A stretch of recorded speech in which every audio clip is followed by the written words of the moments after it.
Normally we watch the winner of a tournament, but this team is way too good not to understand what they're doing. That is Acorn and Edgey. They are destroying it right now and won back-to-back matches during the Duo Cash Cup. We need to see what they're doing and understand how to play to win this FNCS. You guys land tilted. There's 3 teams conning it. We have Ocus and Nut, Illist and Jack. These guys land at the blimp and then take this right side. Nut's going to take this area, and then Jack and Illist are going to take the south side. There's enough loot here, but really the key is for them getting the blimp. That's one of the strongest places to land at this POI. And then just looking at the overall loot preference and what these guys are trying to play, Edgey's going to go 3 weapons. Acorn's going to go AR and shotgun. That's pretty standard, and I would expect to see that pretty regularly out of these two. Maybe switch it up with a drum shotgun or going with just an SMG shotgun. Either way, solid loadouts by both of them, and they should be playing really well. And we know they're going to have to farm, taking plenty of loot here. But the priority for them is getting metal and making sure they get enough of it. We see they are going to get conned a little bit, get in a fight. The fight isn't worthwhile for them, though, as both players kind of just get some storm surge damage and then back on out.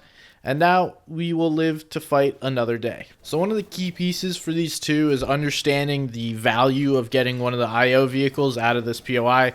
It's one of the few places where you can consistently get a IO car, and we can see Ocus and Nut have taken the blimp, so they're going to look to tag them up quite a bit.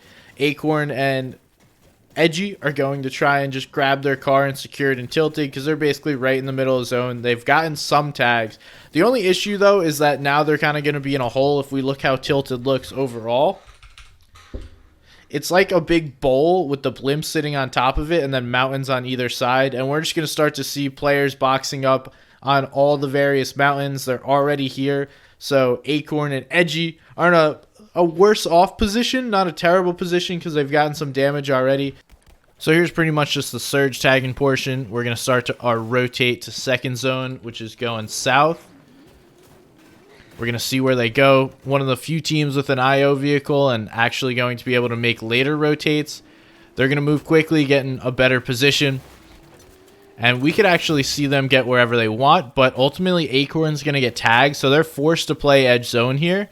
And their car is pretty beat up from the rotate. So if we see what their car is looking like, granted, there's no more repair torches, so you can't use that anymore. They're trying to save it, but you can only do so much, and it looks like, you know, a few more shots, that's going to get tagged up. And then these guys are going to work to go get a refarm in Rocky because we know how important that is. You want to constantly be looking for refarms now that vehicles are not as prominent of things. You're going to have to spend more on rotates. You're going to have to actually build your rotates in the zone.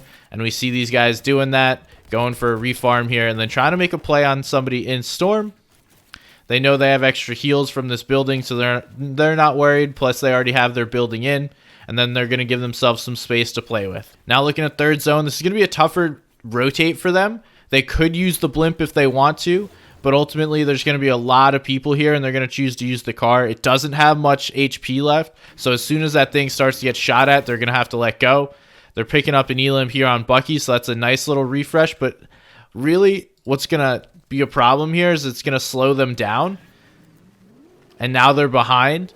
Luckily, it looks like everyone on this side is already rotating, and there's not many people that can hold them immediately. So it's going to be kind of like roulette whether or not they're going to be the ones getting shot at. If I'm a team, I'm going to shoot at the people on foot versus the people in the car. So they should be in a better off position than most. And there's some old builds. But nice rotate in. They're not going to wind up getting their car totally destroyed yet. But nonetheless, they get in zone. They're playing edge. And now they're going to look to hold people. This is something I've seen while watching Edgey and Scented a while back, is they play this position on edge zone really well to funnel players into almost a kill box where they're forced to spend so many materials, or they're going to have to fight Acorn and Edgey here. Really important plays. Nothing crazy going to happen, though. Understanding how to hold players and how to force them into poor positions to get refreshes off of the edge of Storm is solid. Not happening here. Now we'll see how they make this fourth zone rotate. They're clearing the bush out first. Really smart. That's going to be about where fourth zone pulls, so not too far of a rotate. These guys have spent about 50 mats apiece so far, and they're going to look to make this rotate again. And this is ultimately what you're going to have to do. You have to build on these rotates. We see them as soon as they start to get near zone, build in metal, so it gives them more space to play off of. You want to be in metal in 4th and 5th zones, basically almost always boxing in metal. We see them doing that down here. It's not as important to tunnel in metal towards the end of games, so you want to use it for long, prolonged bases. And these guys should be good on Surge, so just looking to hold this team behind them once again. One of the things also I want to point out about this duo is Acorn's probably one of the top 3 IGLs at the moment. We have Scented and Booga are probably the only other 2 that I would consider at or around his level. Those are like the top 3 in my mind right now, and they're playing so well. We do see they go below or near below on Surge, so that's going to be an important play here. Now they are below, and we're going to have to look to make a play. They see Jagveer, who is a solo. It's also a West player, I believe. So high ping, going to get some damage done, and then they're going to look to finish this. And sounds like this player is getting tagged up anyway, so this should be an easy elim here for Edgey. The only issue is neither of these guys have an SMG, so that's a really interesting play. I would expect that to change. They do get the elim here on Jagveer. That'll be just enough to keep them above. Not really a ton, though. And we do see they're going to trade the harpoon here on Edgey. Really, really important to have a harpoon now without vehicles because you need that many more mats. I would recommend everyone hold a harpoon if possible. And then we see Acorn go for the drum SMG, which I really like. Now they're splitting ammo between AR and SMG. And then one player has the SMG to put that pressure on. Now, when zone pulls, they're going to use their extra mats to get themselves into zone. And this is a fairly good zone for them. So not too much going to happen here. I'm going to speed it up to the end of this 5th zone because these guys are just kind of chilling. Only thing they're really doing is being active here, trying to get surge tags as players rotate in. What you should always be doing, if you're not doing anything, what you should be doing is looking for tags. The only reason you shouldn't be looking for tags if you have like 12 elims and you know you're well above surge. These guys were close last time. Now they're looking for an elim here. Going to drop a player down in their box. Beautiful play. Poor Scoped and Magnolia have been getting bullied by these 2 the whole time. Scope gets dropped in as well. So both these players not only get dropped into a box, but fall several layers right into their box. This is a perfect refresh. Like, I'm talking literally perfect. You see these guys get all their loot, literally everything from these 2, and then get to keep all of it within their builds. Don't really wind up getting tagged because of any certain plays. And then we see Acorn starts using old builds to rotate in. This is great hyper awareness of your old builds and what you've already spent. Now we're going to go and hit a launch pad. We see Acorn took a peek above before he goes for a play. Needs to make sure that you're not going to get knocked out and his teammate follows him. So what I want you guys to see, let's watch Acorn land, right? Lands on top of the cone. Calls for the height play because they looked and there was literally nobody on height.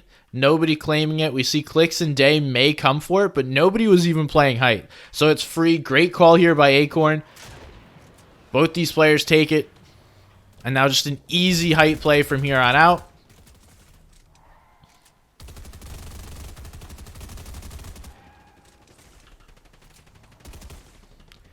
And we did see Edgey after that refresh on to Magnolia and Scoped are going to go with the SMG. And now we're playing the double cones made famous by Queasy and Trulex. I really like this because you have some like natural protection behind the cones as opposed to just using flats.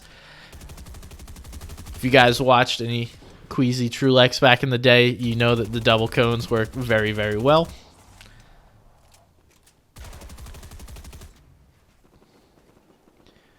Then Edgey is just going to go ahead, move himself into zone, play front side. Acorn's on the back here. And one of the things that is really important playing on height is having this harpoon. So when you find refreshes or you get them, you can then go ahead and snag them with the harpoon.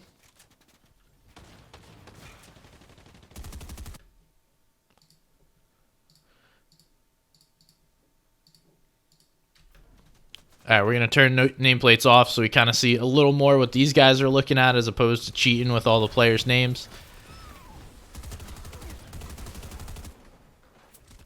And really all we're doing here is protecting our high ground, making sure anyone playing second height is paying for it. They're spending some mats, they're spending some heals to try and play second height. No free second height plays. And then you also have to have awareness of what's going on around you. So we see this team starting to get up, and now this is going to be the focus for Edgey and Acorn. And so you guys can't see it, but he's not shooting all 32 bullets from this combat SMG. He's probably shooting about 20 or so.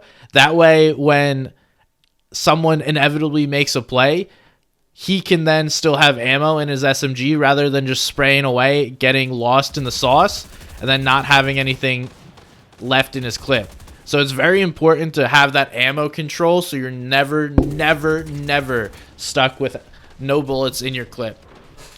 Something that I've seen the best players do, and we see Acorn and Edgey doing that really well right now. Edgey tries to go get the refresh, gets stolen by somebody else, but nonetheless, the harpoon is huge. Going to be able to get that refresh. And I think he drops the harpoon on accident. Or maybe he just wants the 2 SMGs because he knows they have enough mats to win this out. That likely is the play. There's only 11 other players left. They're just raining down SMG shots on everybody. And we see the coordinated SMG fire. So SMG shots will bleed through regardless, but coordinated you'll get even more through. And that's why these guys are just consistently picking up elim after elim. It's only 6, but that's a lot of elims here just to be getting spraying down from up top. The only thing you need to be careful of is when you're in this position, you don't want to overspend on SMG ammo, so that way you have nothing left. Picking up another elim here for Edgey. He's going to go back in storm and grab that, make sure he gets all the mats, all the ammo. Nice little pickup for them. Then going to go back in storm, get some more SMG ammo. Little ballsy play there. If we're being honest, only 10 left. Acorn's got the heals on them, and they're already aware and ready to play heal off. They have all of the white heals on one player. Edgey's somewhat weak, so we got a 2v2v1, and these guys are just looking to get some shots here. That's really important. Getting those white tags on a player below means they're going to have to spend some, even more white tags. Now this game's basically in the bag for them. All they have to do is avoid throwing it.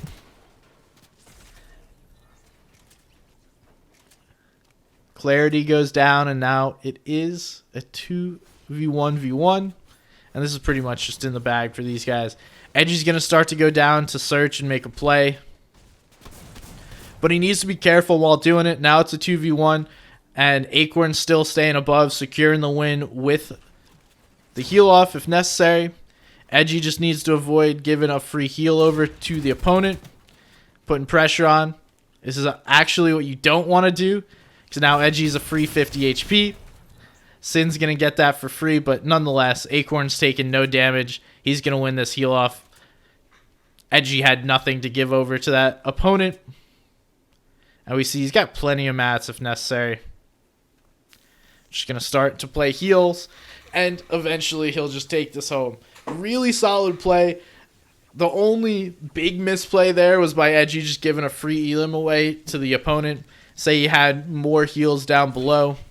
That's a really big turn of the tide. And if I'm Acorn, I want to dive even further back to try and find more heals rather than just leaving it up to whatever I have right now. But nonetheless, still able to win. Great game by them. And you guys enjoyed the video, go watch this next one. I'm Somebody's Gun. Thank you for watching. Peace.